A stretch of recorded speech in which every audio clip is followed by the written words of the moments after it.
Welcome into Vikings Central. We have a fun video here for you today. I'm going to talk about some players that are under pressure for the Minnesota Vikings with the season that has pretty high standards, pretty high expectations. So, just some players that are really going to have to show up for the Vikings if they want to have a successful season and a season that they kind of are expecting, just championship level contending team. And they have all the pieces to do it. But these five players that I have kind of outlined are really important to this team's success. So just want to hop in and let you know who those five players are. Best way to support us, guys, is Homage up there. You see the link under the logo from Homage. Go over there. They find Vikings gear. A lot of stuff is 20 to 30% off right now. They just have amazing gear and really good quality and affordable. T-shirts, sweatshirts, jackets, pretty much anything clothing-wise. That's Badass Sport Art. Use code VC15 for 15% off your order. Support us at our Substack. You see it scrolling there across the bottom and all of our social media as well. Let's get into the video here. Let's talk it over.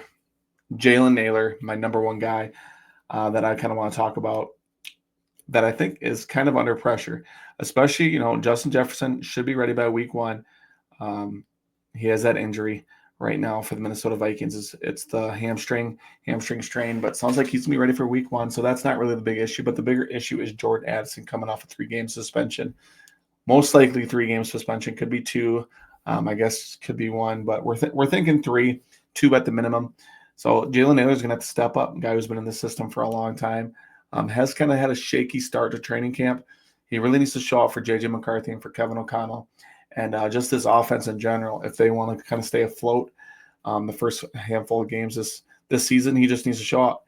And then even when Jordan Addison comes back, he still needs to be a difference maker. Be that really good wide receiver number 3. You're probably going to be the 4th option in the offense receiving-wise behind Jefferson, Addison, Hockenson, and then it's probably you. And that's not counting like running backs. Aaron Jones and Jordan Mason are going to be popular targets out of the backfield. But Jalen Nailor, he's one of my guys that's under pressure here so far, and he just has to come out and show out. And if he does, the offense is going to be able to kind of stay ticking until Jordan Addison comes back from that likely suspension. Next guy is Byron Murphy Jr. Now, this is kind of an interesting one. Byron Murphy Jr. got that big payday, coming back to a defense that he fits really well with. Brian Flores had his best year of his whole career last year. Notching a handful of interceptions and just being a playmaker all game long, really sticky in coverage, good in run support, really good tackling season. A guy that just has to have another really good season, especially, you let a couple guys walk. You let Shaq Griffin walk. You let Stephon Gilmore walk. You're trusting these new guys coming in. Isaiah Rodgers is another guy that's going to be under a little bit of pressure. Are they really going to trust Mekhi Blackman to maybe step into a role? Jeff Okudah has had a really good start to training camp, but Byron Murphy Jr., you got to be that lockdown number 1 guy if we want the secondary to really excel this season and not be a weakness for this defense and for the Vikings in general. Will Reichert is our next guy here, who's also another player that has struggled so far in training camp. We know with kickers with the Minnesota Vikings, we got to have good ones. Sorry, my dog over here. We got to have good ones. To be able to just hit the extra points, hit the 40-yard field goal, the 50-yard field goal, just be accurate. You're not going to make every single kick, but you need to be, 85, at least 90% on your not completion, but your success rate on kicks, especially inside 40 yards. If you're getting inside the 20-yard line, 25-yard line, you got to convert field goals. Obviously, we want to get touchdowns, but we got to convert field goals when the opportunity's there. And Will Reichert, I think he's missed like 6 kicks so far in training camp. He's just been a little shaky, and he did miss 2 kicks inside 40 yards. I believe that was on Saturday. So he's got to just, figure that out and see if he can become that really consistent kicker that he was at the beginning of last year, at the beginning of his rookie season. Number 4 is, of course, J.J. McCarthy. And a lot of you guys probably knew this was coming, but first-year starter, 22 years old. He's got to come ready to play. This is a Super Bowl contending team with this roster the way it is, with this defense, offensive line reworked, all the weapons around the field. JJ, you just got to be really solid, and this team's ceiling is incredibly high. And if you play at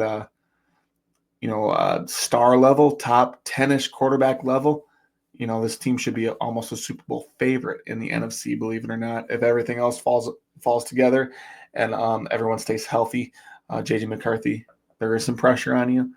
I didn't put him like towards the top of the list because I think he's going to have some leeway just being 22 years old, kind of just thrown in starting, coming off an injury. He's going to have some leeway right away. But if the team wants to get where they think they can go, JJ McCarthy's got to show out.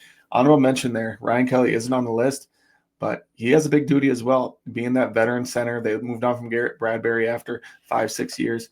Trusting Ryan Kelly to come in, be better pass protection, be able to kind of control the line of scrimmage with JJ McCarthy. And I think if he does that and they both play hand in hand really well, it's going to be just fine. And their potential is super, super high. Fifth guy is Theo Jackson. He just got an extension so far this offseason as well. They let Cam Bynum go, kind of thrust Theo now into the starting role alongside Harrison Smith. I know Josh Metellus is there, but he's going to be more roaming the line of scrimmage and the slot and blitz packages.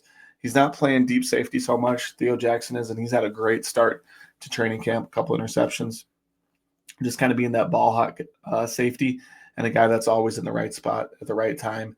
Really smart, instinctive player, and I think he's going to fit just fine in this Brian Flores defense. But, hey, if you can't make it happen while you're in there, then you got to maybe trust a young guy to come in like a Jay Ward.